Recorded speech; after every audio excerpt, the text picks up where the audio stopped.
Hello, I am in a wonderful garden here, and it just so happens to be Alex's. So yeah, I'm very fortunate. Anyway, I'm going to start that again because that was crap. I think you should use that. That's great. Yeah, take as long as you need. I might just put that on the back. This is what I was worried about doing with Lawrence Krauss as well. I was worried that I was just going to You'd start cock up the intro. Just be like,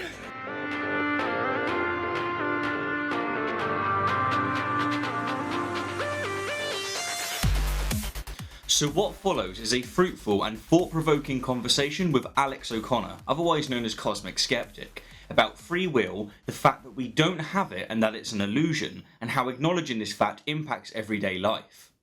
But before we jump into it, I first want to ask if you do me a small favour that you'll actually greatly benefit from. If you scroll down to the comment section, you'll see a pinned comment from me linking to a video on Alex's channel, where we discuss the moral landscape. If it's not too much to ask, then please click on this link, enjoy our conversation, check out the rest of his phenomenal content, and when you inevitably end up subscribing to him, which you will and you'll thank me for, do me the favour of letting him know who sent you. Thank you. Hello all, this is Steve from Rationality Rules, and I'm here with Alex O'Connor from Cosmic Skeptic. A deep honour, I have to say, so thank you for having me around. that's all. Awesome. So we are here to discuss two topics. First is the moral landscape, which we've discussed, and it's on Alex's channel. So do head over there. It's a great discussion. I think it went very, very well. And it's an incredibly important topic. In this video, which is obviously on my channel, we're going to talk about Free Will, which is another awesome book. The difference being here is that with the moral landscape, we're not on the same wavelength, but when it comes to free will, we are both convinced of Harris's position. So really what we're going to talk about is the ramifications of accepting this position, particularly in the context of how you would punish people, etc. And we're also going to talk about the alternative views such as libertarianism and compatibilism, because there's a lot of atheists that take the compatibilistic perspective, and it would be cool to hear your opinion at least on why you do not describe yourself as that, and I can give my description as well. So to get into it is how did you become convinced of what Sam was saying here, or was you already convinced of it before reading his book and it helped you clarify it? Yeah, well, I was already on the fence. I mean, On the fence. when I first heard of the idea that free will perhaps doesn't exist, and somebody briefly explained it to me, I thought, yeah, okay, that makes sense. Yeah, you can't control your brain, you know, things like that. It's all determined, atoms in the universe. Fine, yeah, it makes sense. But surely, you know, quantum physics at the level of the quantum realm, there is randomness in the universe, and so surely there must be some element for the existence of free will. Yeah, and Kaku, I forget his name, is a scientist. I think he's an Asian scientist, Kaku something. Michio Kaku. Yeah, he was making the point that you're making there. So yeah, and I was on that wavelength, and then I sat down and I read. Well, I listened to Sam Harris's Free Will, and he briefly mentioned exactly that point, and it struck me when I suddenly realised, well, okay, so let's say there is randomness at the level of the quantum realm. You're not in control of that randomness. Nope. So if your life is decided, if your life decisions was decided by randomness, let's say that everything you did was decided by the flip of a coin. Yep. You're not free. No, where's the freedom in that? There's no freedom. Exactly. And it was that tiny little nuanced point that finally pushed me over the fence to say, no, I'm with Harris on this. Free will does not exist. That's a great point. Yeah. I think it's worth, I suppose, briefly explaining explaining the argument. I don't know the best way of going about it. Sure. So there's on page 5. There's a good way of summing it up. So I'll just quickly find it. Should have found it beforehand. So just a small sentence. Free will is an illusion. Our wills are simply not of our own making. Thoughts and intentions emerge from background causes of which we are unaware and over which we exert no conscious control. We do not have freedom in the way that we think we do. So that's essentially his thesis. That's the point that he's making across, and it's something that I entirely accept. It's basically if you do not choose whatever components or whatever deterministic factors make you make a decision, then where's the freedom in it? Yes, well, exactly. It's not there. My definition, Harris does this well. In effect, a good definition for free will in a simplistic form that a lot of people would agree with is simply free will is the ability to have acted differently. Yeah. So if we turn back the clock, I could have said this sentence differently. even if every single atom and every single condition of the universe was in exactly the same place. Yes. But the point is that if what we do, if we concede that everything that we do, everything we decide, and everything we say is determined by materialistic causes, so by the position and the velocity and the direction of atoms in the brain and in the environment, then by definition, if we went back and every condition was in the same place, including the conditions which caused me to say this sentence, then I couldn't have done any differently. It really, for me, comes down to desire. We are free to act upon our desires, but we're not free to decide upon those desires themselves. Yeah. You see, and so are we really free if, although, it feels as though we're free to act upon the desires that we have, and the reason for which we're doing things, we have no control over. And I think that's the point that Harris makes. In fact, he says at one point that it's good to sort of consider, if people are on the fence about this, if people don't agree that free will doesn't exist, the good thing to bring up is, well, if we did have free will, what would that mean? What would it mean to actually have free will? And the best way of explaining it would be, to be truly in control of our actions, we'd have to, A, be aware of every single condition, a conditional factor that's causing us to act in one way or another. So we'd have to be aware of everything. That's it, our environmental causes, the condition of the brain, the way in which our upbringing and education has affected our choices. And then B, we'd have to be in full control of these factors, neither of which are true. Exactly. And so if you agree that for free will to exist, we have to know what is causing us to make decisions and have control over that process, then free will does not exist. Yeah, exactly. So it's a great point in case, and all of the evidence that we can see so far shows that that's the case. So it's hard to argue against. And then when you talk to people about free will, especially people that are not in philosophy school or not a philosophy graduate, and including actually a lot of philosophers, they describe the libertarian sense of free will, which is that you do have a choice and you could have done otherwise, to use the words that you highlighted. Could have done otherwise. It's like important that's what free will is. Yes. But as we've discussed, we know that our wills are determined. They are entirely the product of things that we do not have control over.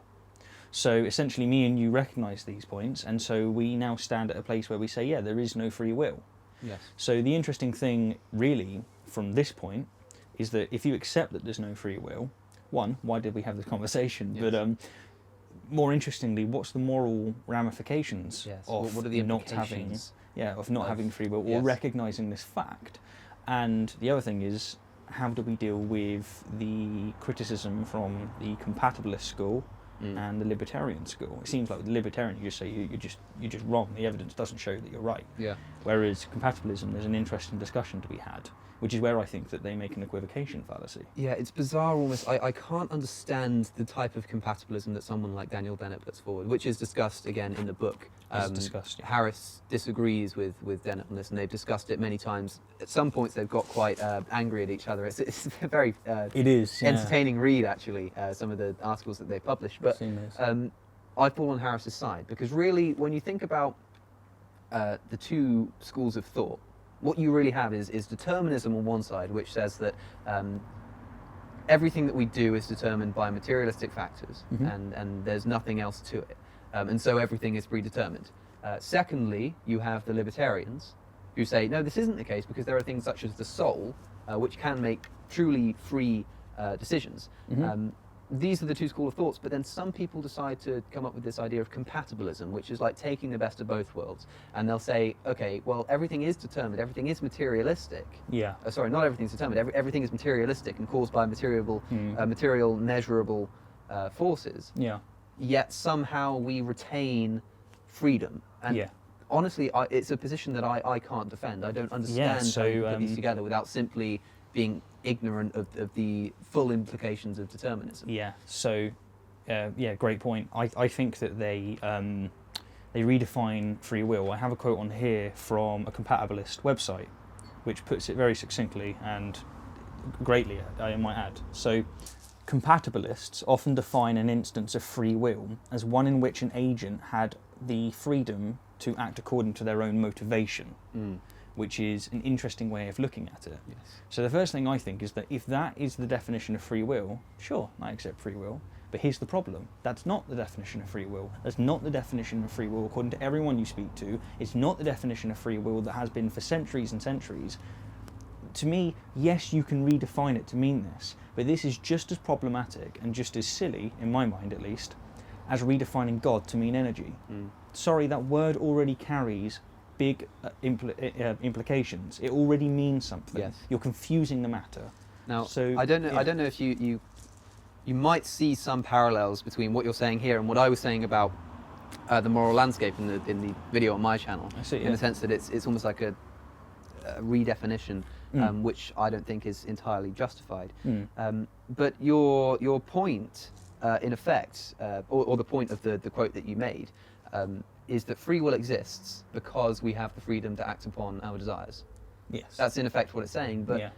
we don't control the desires themselves. Exactly, that's all you got to say. So it's almost like you're saying, yes, you're free, but you're only free to do X, Y, and Z. Oh, and it has to be Y. It's like saying you have a will, but it's not free. You can Yes. you can phrase it that way. Yeah, well, that's exactly exactly it. Yeah, so it's Yeah. the will, and that's why it comes back to desire for me. Yeah. Because it's the desire that's really the essence of free will. It's not the acting upon that desire. No. Even though you feel like that's where the experience comes from, because we feel as though we're acting upon a desire. Exactly. So Like it you feels feel free. like you pick up a cup, etc. But yeah. free will isn't concerned with the action. It's concerned with the desire itself. And so yes, we're free to act, but we don't choose the desires. Harris is good on this near the end of the book, where he says something along the lines of, well, I'm writing this book, but I'm also hungry.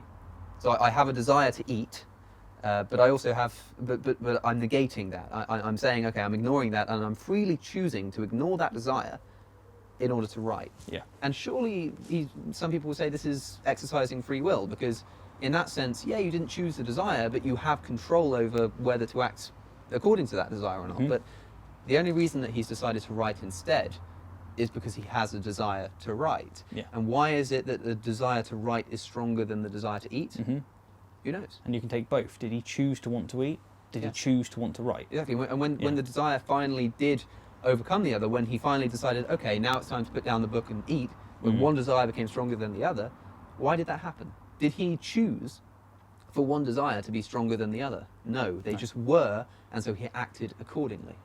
So it wouldn't make too much sense for us to continue to destroy the other positions or to say what our problems are with them, because it would be better if there was somebody here to defend those I think so, positions and yes. to go from there. And that would make for a real debate, whereas we're just going to mainly discuss the implications of us if we accept this book, because it changes everything. So, for example, and an example that he uses in here, two people broke into a house and they did disgusting things in the sense that they battered the bloke in the head with, the father of a family in the head with, I think it was a vase of some sort. They unfortunately raped one of the children. They did basically horrific things. And the point that he's getting to in it is that if you accept this, the thesis of this book, the idea that we don't have free will, then you can't really say that they could have done something Yes. else, because they couldn't. The point he makes is that if he had every atom that comprises that individual, he would have acted the same way. That's what the evidence that's shows. exactly what he says, isn't it? Exactly. So what he's saying there is that you're like, I want him dead, but really, should we feel bad for him Yes. to go, that's a terrible, terrible situation that he was in to actually do something like that? Well, that's the Yeah. thing.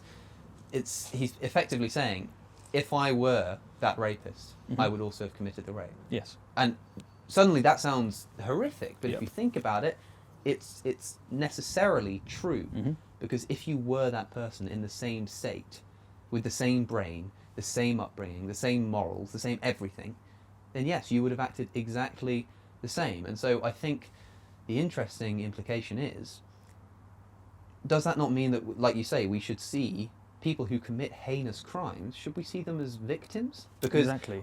in effect, all they are is victims of their circumstances. If somebody comes in and kills your family, they only did that because they got bad genes and a bad upbringing and a bad Exactly. environment. So how can you be angry at people for doing that? Now, Of course, we can explain scientifically why we feel angry, Mm-hmm. but we can't scientifically justify it, in my opinion. I don't think we can, which is why I think that if we accept that this book is true, which you and I both do, and I think give it, I don't know how long, but within the next few decades, if enough, if people talk about it enough, Yeah. I think this sort of stuff could be taught in schools, you know, Absolutely, because it's almost undeniable when you understand the basis behind It's almost it. an Which again, we're not truth. hugely talking about here, but Yeah. we're on the assumption there. But it requires not only a complete reform of our moral intuitions, but also the criminal justice system and the way that we treat these people. Exactly. So, like you said, it creates some serious situations, and I like the way that you put it. Do you see him as a victim? Yeah. Well, the thing is that most people don't. That your initial reaction is to go, no, I hate him with every fibre of my being for doing what he did. You know, it was disgusting and it was wrong. But as Sam points out, if you had every atom that he had, you would have done the same. This is what the evidence is very clearly showing. So when we come to how does it change exactly how you look at it, well, some people think, oh, what, so if no one's responsible really for their actions, then you don't do anything. But that's wrong. Sam quite rightfully says that we would put earthquakes and volcanoes in prison if we could. If we could, yes. But there's no agency there, you know, these are different factors. Yeah, we don't hold the earthquakes morally accountable. Yes. But we still wish to prevent them. But we still act to prevent them, exactly. So, or we act knowing that that's going to happen, you know, or that it's likely to happen. Well, the same is true of animals. We can't choose for certain animals to act in certain ways, but we can say, look, bears act this way in order to make it so that we don't get harmed by this. You build certain circumstances and situations where you can move around that. Well, the same is true even if we don't have free will. We just look at us as the same way as we look at animals. If someone's incredibly aggressive and always doing bad things, you can make a logical argument that they cannot have exposure to anyone else, especially innocent people, because they are doing X, Y, and Z. It doesn't matter that you don't give them moral accountability in that sense. Yeah, but I would still say that there's an element that still has to change because, for instance, I've heard this point put by Ben Shapiro in the past, oddly enough, to bring him into the conversation, which he wrongly uses to dismiss atheism. Because he's basically saying, you know, well, if atheism is correct, that's an awful phraseology, but if the atheistic worldview is correct, then there can be no moral accountability. And unfortunately, if that were the case, then yeah, tough. But the point that he puts is that, take for instance people who commit domestic murders. If you murder someone that you know personally, in fact, the chances of you reoffending are actually incredibly low.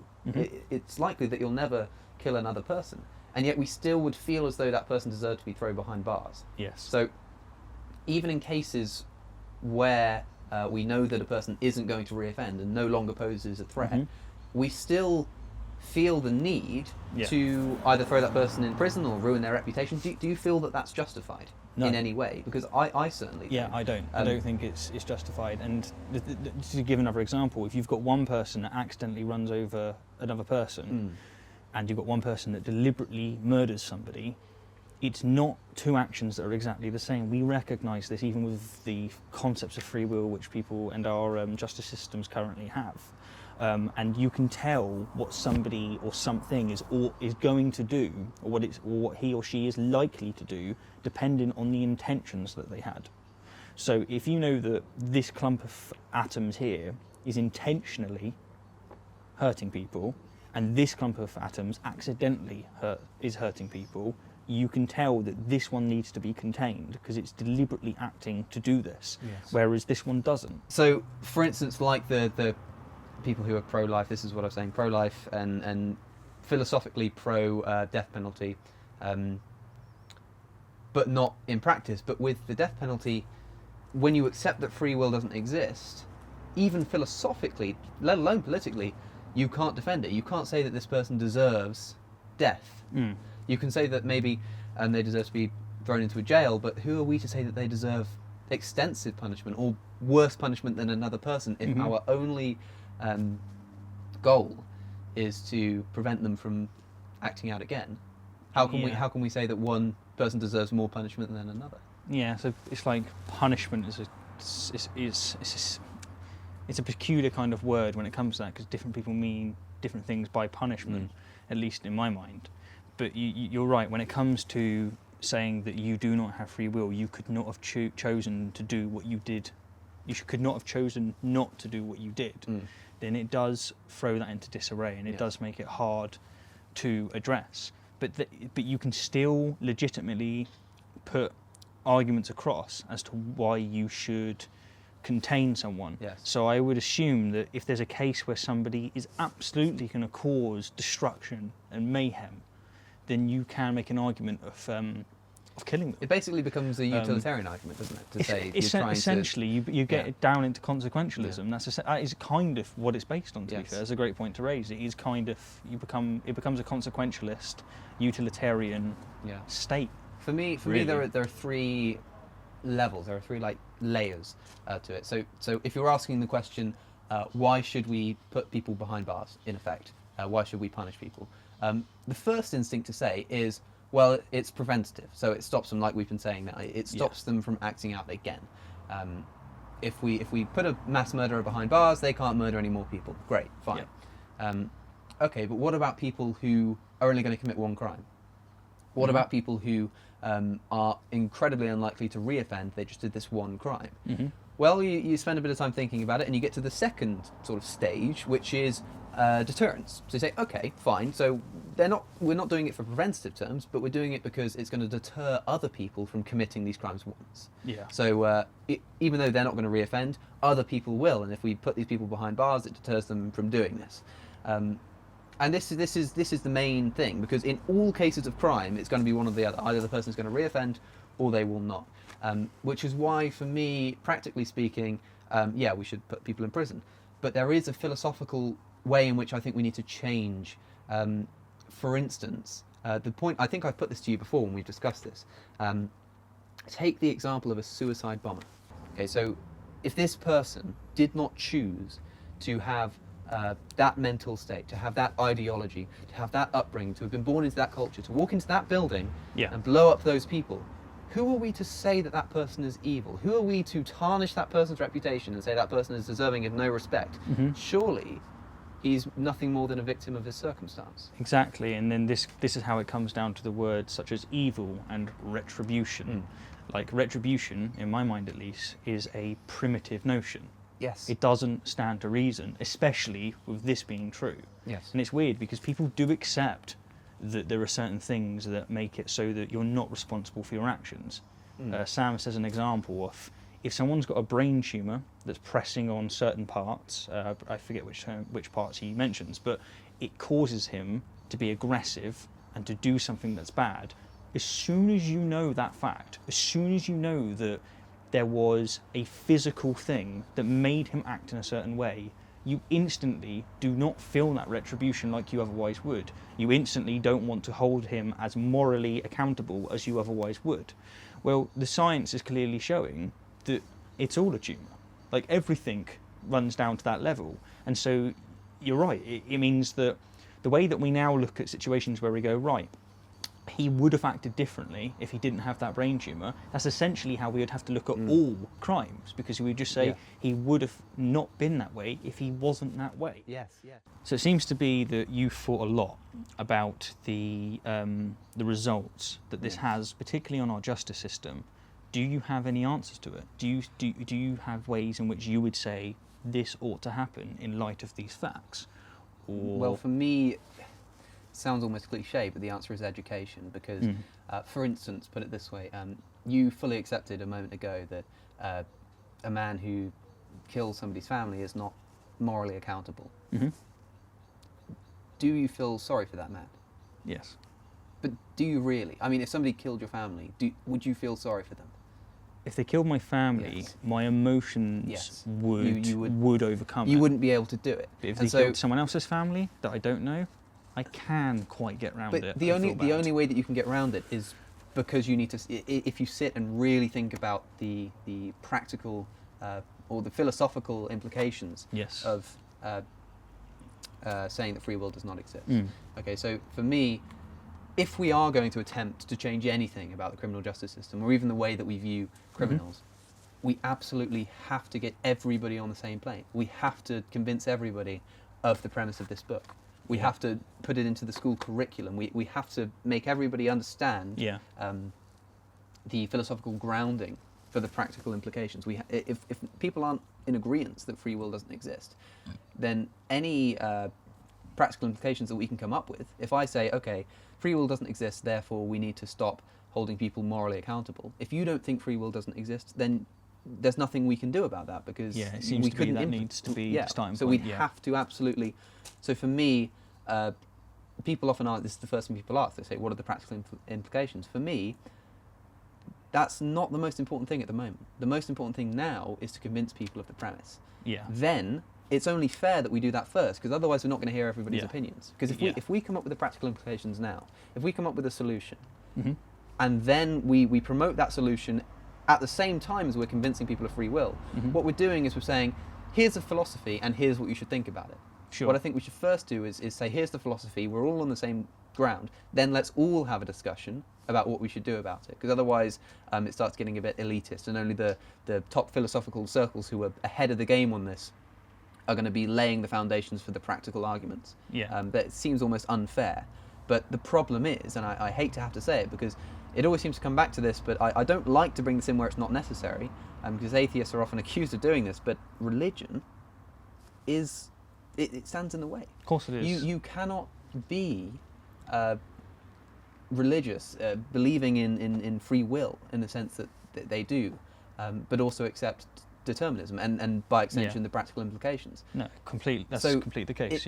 All put together, what we need to do is we need to firstly keep up the discussion about theistic philosophy, but secondly we just need to drill this into people. I mean, this book is 100 pages long, that's all it is, and it managed to convince me, and I'm sure it could manage to convince anybody who's willing to have their mind changed by it. So I think that's the answer. We need to put this book in libraries, we need to put it into schools, and even if people are going to say, well, you shouldn't dogmatically preach it, I agree, but it's not even in the discussion at the moment. No, that's true. Did you cover this at school?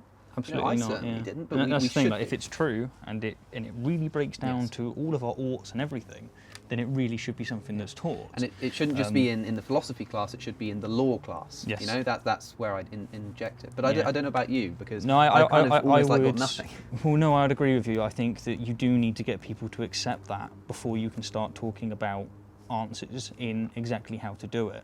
And I think that is the harder job that needs to be done first. So I'm actually completely with you on that point. It's a matter of education. The difficulty, like you said, is going to be convincing people. One, you cannot convince a theist of it.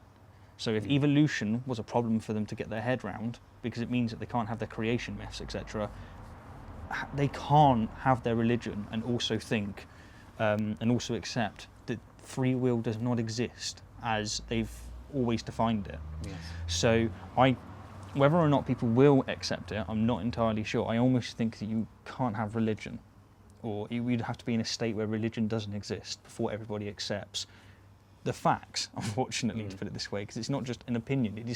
This is what the facts are showing. And I think this is why currently it remains in purely in the philosophical realm. People don't talk about it practically, because you can only even have this discussion basically with the assumption of atheism, because in order to discuss, what do we do about a deterministic world, well, to accept that, unless you're a Calvinist, you have to have certain views about divine, what's the word I'm looking for, like divine command. Divine command, yeah.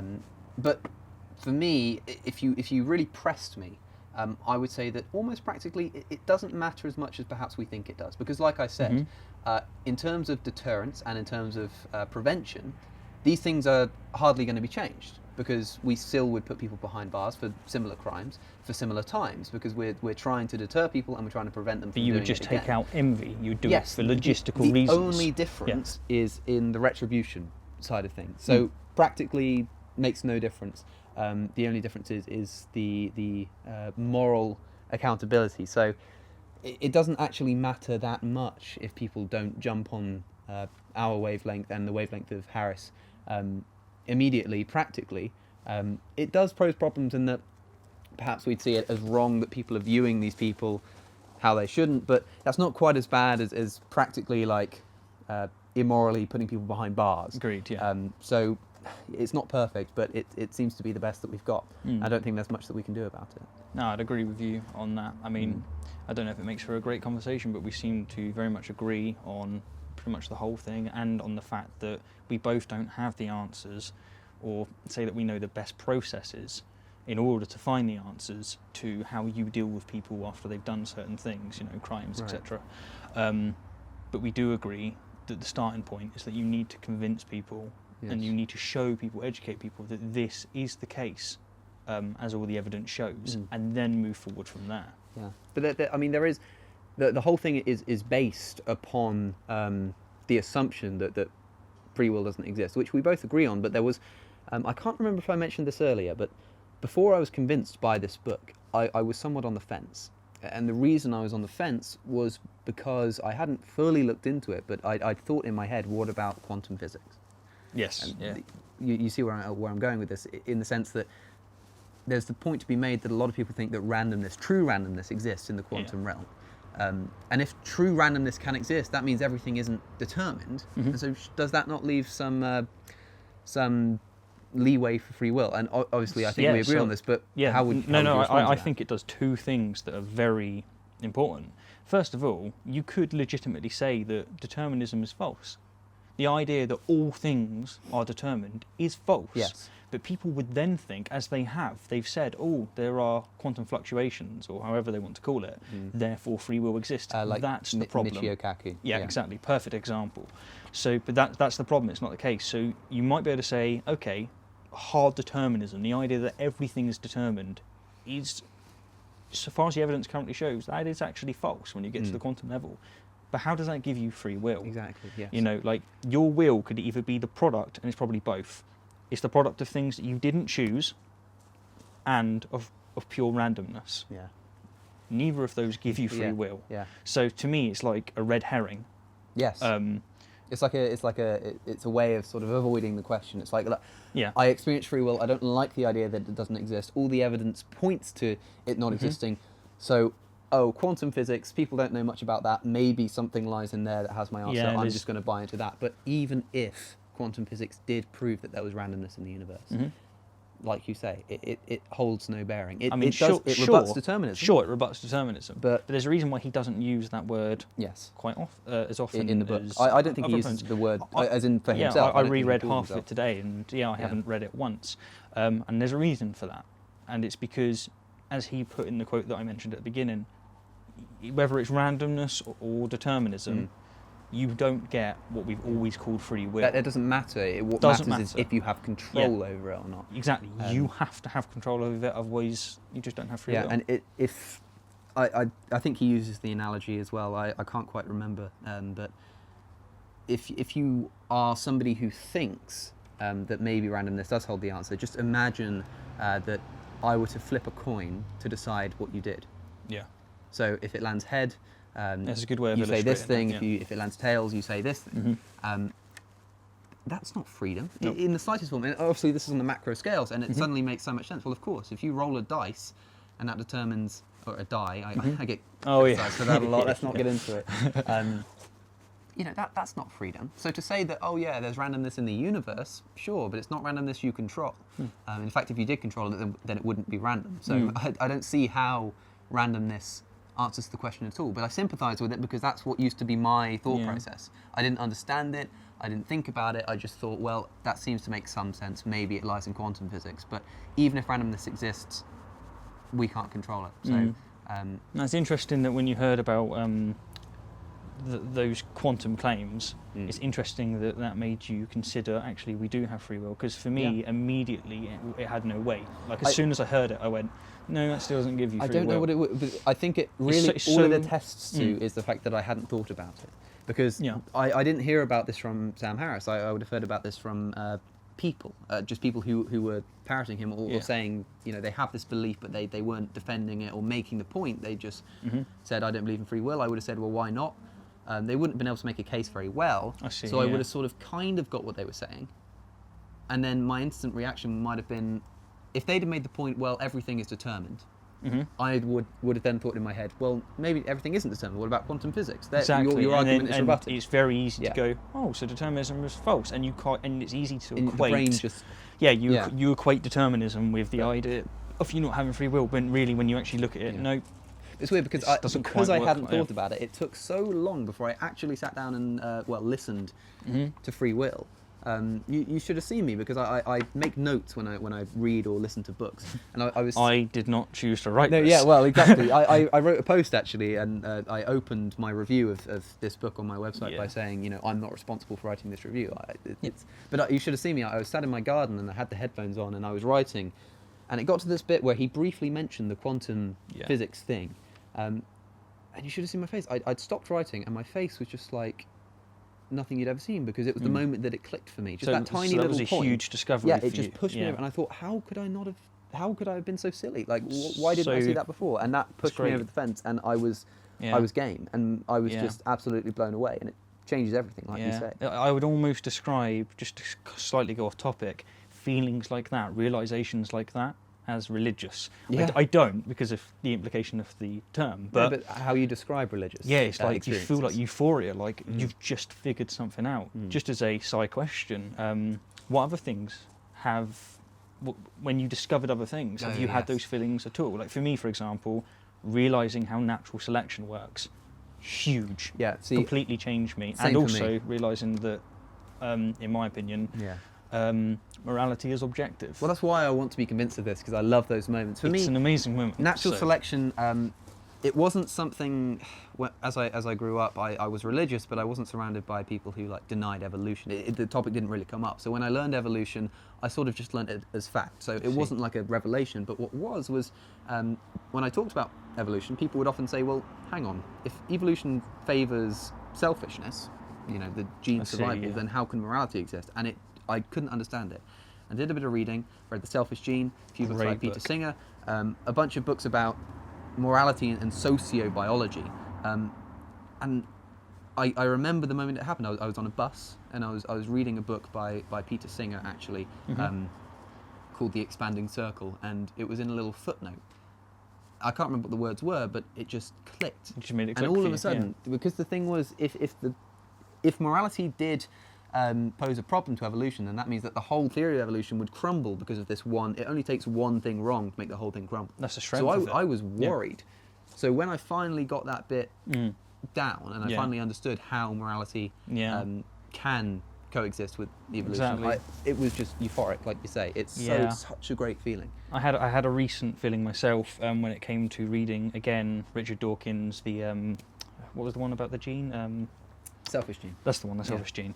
So I already understood why animals can act not in their own favour, Yes. and it still accounts for morality, such as bees will sting and die as a consequence. Now, on the surface, if you just look at that as black and white, you go, how is that evolutionary beneficial? Well, it is evolutionary beneficial because the genes that it has is in its brothers and sisters. So if it's able to sacrifice its life in order to allow the other bees to live, then the result is that the gene gets to continue. Yes, so I had a similar experience. It's something with that. I ended up actually making a video about when I collaborated with Thomas Westbrook, Holy Kool-Aid, who is obviously a fantastic channel. I think we both know him. We've both been working with him. Yep. The point I was making was, in effect, if you watch the video I made on his channel, that it was the argument of how altruism can come about evolutionarily, even though it seems to favour selfishness. And the phrase that I use at the end of that video, which I quite like and have reused since, is we don't have to be selfish just because our genes are. Yeah. Selfishness at the level of the gene doesn't always correspond to selfishness at the level of the being. Yeah. Which is But these fantastic. moments when you understand this stuff and then can go on to talk about it in videos and whatnot, or to friends, these things can only come about if you're willing to have your mind changed. Yes. But the thing is, if it's hard to convince people of evolution, which is a fact about nature, which doesn't actually really correspond to us too significantly, Exactly. what are you going to, how are you going to convince people about something like free will, which is Yeah, no, and that brings us defined, Exactly, and it brings us to the point that you don't need everybody to accept evolution in order for a society to function like it is true, to to accept that it's true. Yes, you do need to get everybody to accept, or at least most people to accept, that justice as the way that we naturally feel it, retribution as we naturally predisposed to feel, does not stand to reason. Yes. And if you do not convince them of that first, you're going to have people thinking that the justice system is delivering the wrong punishment or the wrong rehabilitative act, etc. So that is the big issue with it, and that's why you do actually have to convince most people of this before you can really do anything. I'm sure it's the US Supreme Court. Harris mentions this in the book. I think it's the US Supreme Court or some high court has made official statements effectively saying, we believe in free will, because if we didn't, then nothing that we do works without it. I can't remember the phraseology or anything, but it's in the book. But you're right. This is why it's important, because like you say, it doesn't matter if 99% of people don't believe in evolution. The scientists who do can develop medicines based upon it. Exactly. And vaccinations. Exactly. So you can get the result without everyone believing because the 99% who don't believe, will still use the medicine that got to using the knowledge that using the knowledge of evolution that we have. They forget about that and they'll use the medicine. But what they won't do is they won't allow somebody to impose moral values into them. No. They're not going to allow somebody who does understand free will not existing to say, okay, this is how we should treat criminals, if that doesn't agree with them. Yeah, that you cannot say to somebody that doesn't accept this premise, accept this argument, oh, that person may have ran over your child, terrible accident, but he didn't intend to do it, and therefore we're going to give him this light punishment. Yes. Without accepting this, they're still going to have a feeling of wanting retribution. Yes. And you can't have a society where that happens, because they just vote for people which don't believe in it. Yes. So you're going to have a bad situation. And it begs the question, do you think this is something that people can end up accepting? Or do you think the persisting illusion is just so strong that we're never going to be able to I work with this? it will be similar to what we've seen with evolution, in that firstly the scientists believe it, then the people who are clever enough to realize that, okay, maybe I don't quite understand it, but I trust the scientists who have looked into it, and so I believe that, and then it sort of grows and grows and grows, but we'll never eradicate ideas in people's minds who don't believe in evolution. I mean, even in 1,000 years' time, there's probably going to be a small select group of people who just don't believe it. Conspiracy theorists, people who think the Earth is flat, they're always going to be there. I was going to go with that. I was going to say there's still going to be but here. Once you get to a certain point, it doesn't matter, because these people aren't taken seriously in public discourse. So, exactly, and they can't make serious weight on legislation. So I don't think we're going to get to. I don't think we're going to get everybody on the same page, but I think within.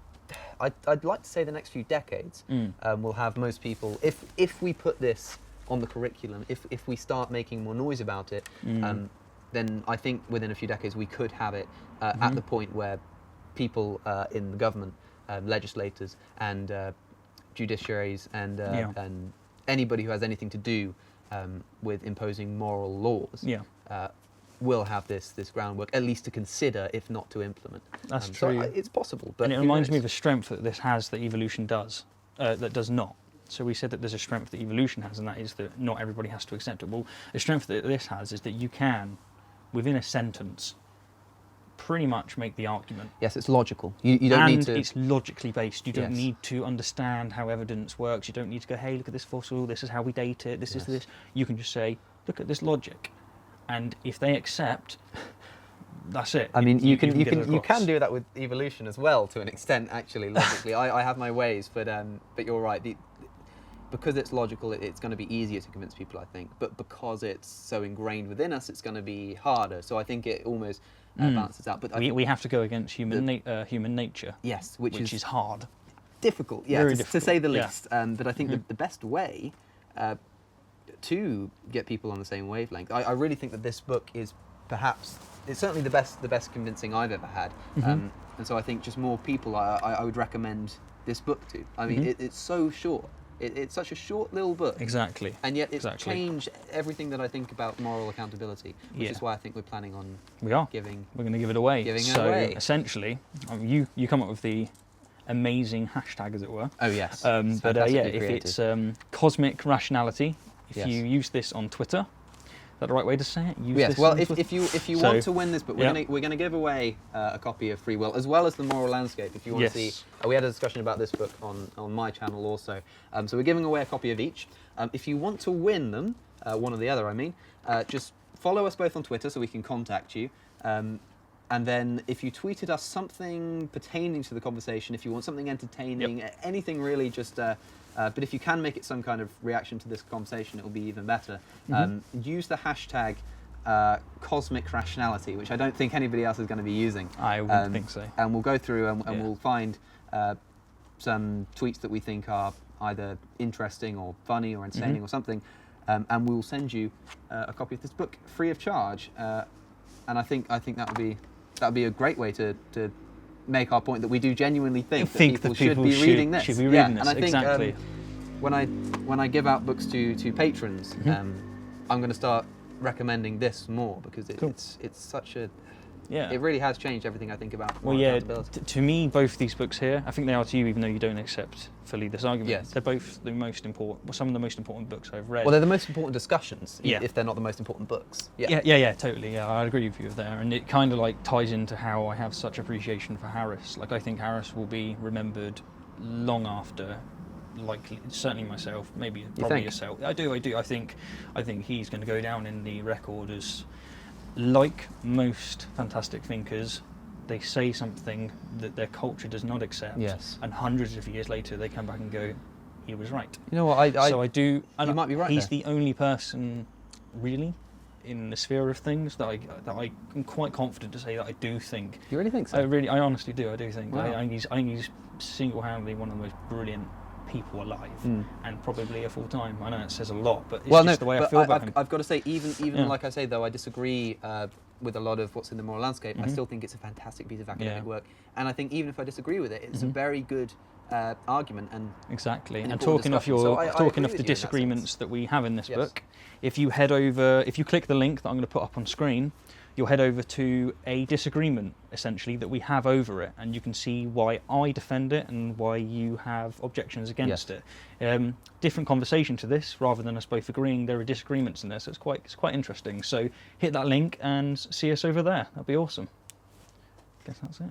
Yeah, that's up to you how you want to end it. Yeah, I think I might end it like that because then it's just on screen, go from there, kind of thing. Yeah. Or you could just leave this in and have that as the ending. Yeah, just have that as the ending. And have the like the subscribe buttons coming just have them come up while we're talking like this, exactly. Oh, you know. Or you can send me with your cat giving me a conversation. That was. You know what we should have done is we should have done that thing where we finish talking and then we go like like they do in the news and the camera's like fading. Yeah. That's great.